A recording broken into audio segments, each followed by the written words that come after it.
A firefighter dies saving a little girl, but in the afterlife, he's put on trial for trying to kill his own mother to survive all 7 trials of hell. He needs help from the one person he thinks he murdered, his little brother. Somewhere in the population center of Korea, a large building is burning in flames while a firefighter named Han jumps out from the building trying to save a civilian's life. His robe is burned by the raging heat, causing him to fall quickly onto the ground without landing on the safety cushion. His entire life flashes before his eyes, but surprisingly, the man is able to wake up after saving the little girl from being killed. He gets up and rushes towards the girl's family, trying to see if the victim is hurt, but no matter how hard he talks, no one seems to be responding. Suddenly, he hears a voice calling his name from afar and sees 2 people in suits smiling towards him amidst the chaos. Han tries telling them to step away from the falling debris, but soon notices the firefighters trying to save a man who looks exactly like the main character himself. The woman named Chun tells Han that he's a paragon before he died, and they're here to assist him through the 7 trials of judgments. The other guardian called Mac tells him that their leader is waiting for them before the gates towards the trials, and they have to go there right now. Han has trouble taking all this information in and slowly walks away while looking at his comrades mourning over his dead body.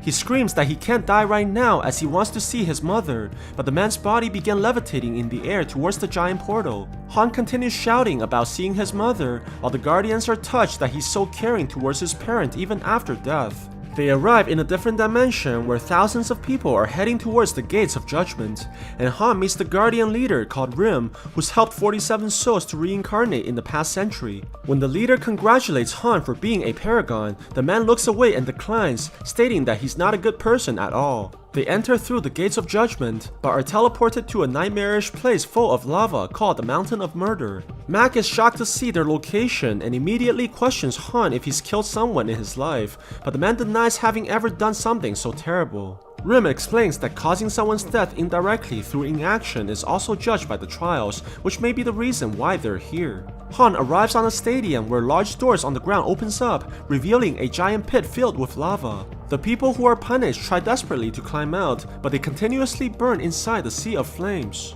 The prosecutors begin the trial by accusing Han of not saving one of his colleagues when he had the chance to do so, which eventually led to the man's death. They demand that Han suffers inside the lava pit for 5 years in order to atone the sin of not saving his friend. Rim defends the man by requesting to closer examine on what really happened at the incident. Apparently, Han did try to desperately save his friend at the scene, but they couldn't move the stone that the firefighter was trapped under. After realizing the hopeless situation, his colleague told him to leave and save the other civilians instead. Because of Han's decision, he was able to save 8 people that night. Rim argues that the man's heroism should be taken into consideration when judging his decision to leave his friend behind. Seeing the man's bravery at helping others, the judge decides to exonerate him from the charges and allow him to pass on to the next trials. Although Han has won the first hearing, he's greatly affected by the reminder of his colleague's death.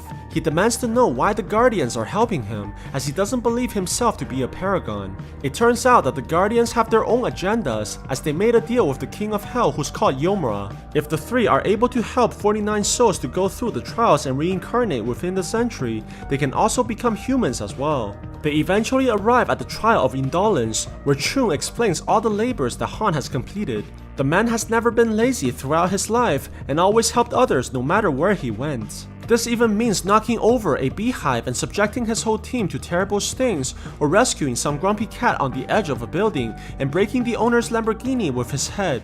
The judge was so moved by Han's contributions that she orders the prosecutors to immediately build a statue in honor of the paragon. However, when she inquires about why the man wanted to live his life so fully, Han replied that the reason was simply for money. Upon hearing the man's answer, the judge quickly changes her verdict and tells the prosecutors to send Han into the punishment, where a giant machine chases after all the people guilty of indolence, crushing their bones and feeding them to the fishes. The Guardians tried their best. The reason Han worked so hard to make money was because he wanted to support his mother who was sick and his brother who wanted to go to law school. Han worked so hard that he often disregarded his own health, and his desire for money is therefore not due to selfishness. After realizing the man's true motivations, the goddess finds that Han is not guilty as he only wanted to help his family.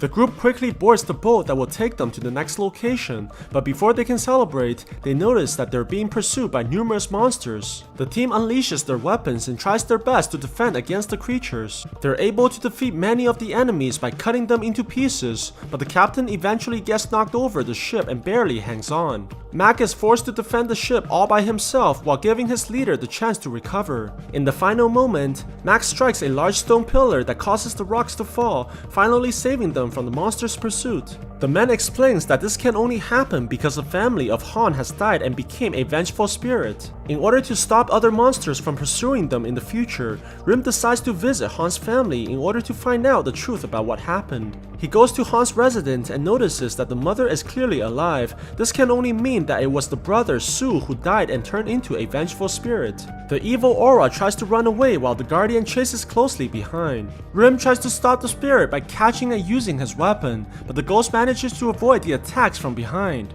The two eventually clashes together and knocks the guardian away, allowing the spirit to disappear as Rim looks desperately for his prey. The guardian follows the trail to a military base where he noticed the soldiers talking about Su and referring to him as a deserter. What's even more curious is that the captain and one of his fellow soldiers is clearly hiding something. Rim disguises as a colonel of the army and proceeds to question the captain about Su, accusing him of killing the man. Surprisingly, the captain begins blackmailing the guardian out of fear, which further confirms that he's responsible for the brother's death. On the other side, Han is being questioned by the goddess of the seat and accused of writing numerous false wills and testaments for his colleague, which he failed to save earlier.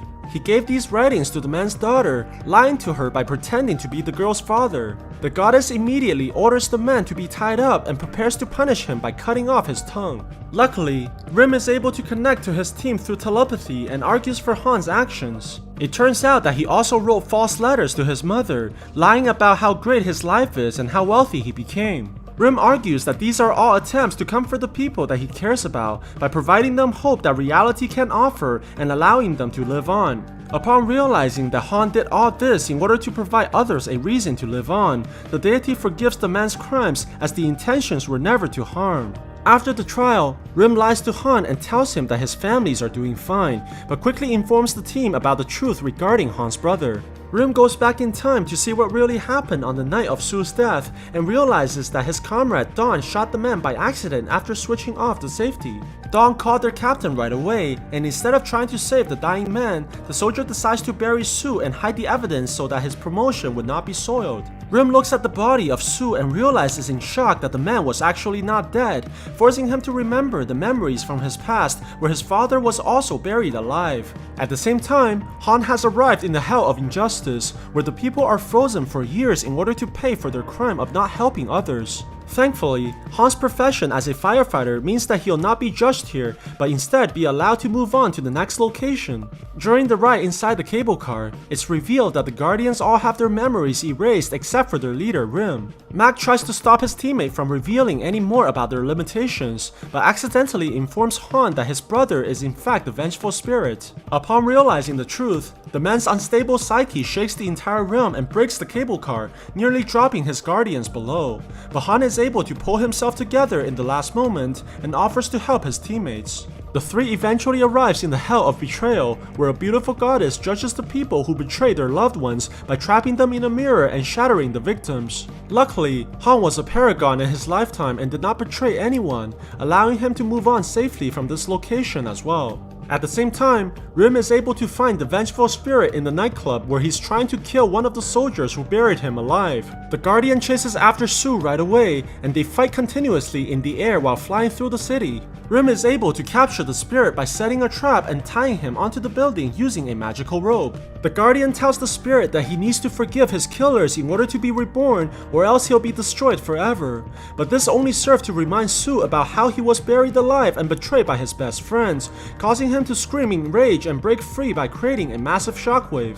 On the other side, after drinking numerous amounts of alcohol, Dong has decided to give the location of the body to Su's mother, unable to bear with the guilt any longer. The woman opens the map and finally sees the location of his youngest son, while Su watches everything from behind his mother. The vengeful spirit goes to Rim and tells the Guardian that he has decided to forgive Dawn after seeing the soldier's guilt and how the location of the body was given to the mother. Sue begs the Guardian to act like a medium so that he may talk to Dawn for the last time, promising that he'll go through the trials afterwards. The spirit talks through the man and tells the soldier that he forgives him and to not waste any more new tears on something from the past. Meanwhile, Han has reached the hell of violence and sees a giant hole in which he must jump in order to reach the trials. The man falls into the massive opening and crashes into a giant rock, but Mac is able to catch his teammate and land beside Han. However, Han slides towards the two and knocks them over by accident, causing them to free fall once again towards the bottom of the pit. Mac rushes towards the two while Han is able to grab the girl and tries to save her from the crash just like before he died. Surprisingly, their fall is quickly stopped at the last moment after reaching the bottom. The trial of violence begins and the prosecutors accuse Han of beating up his brother in high school.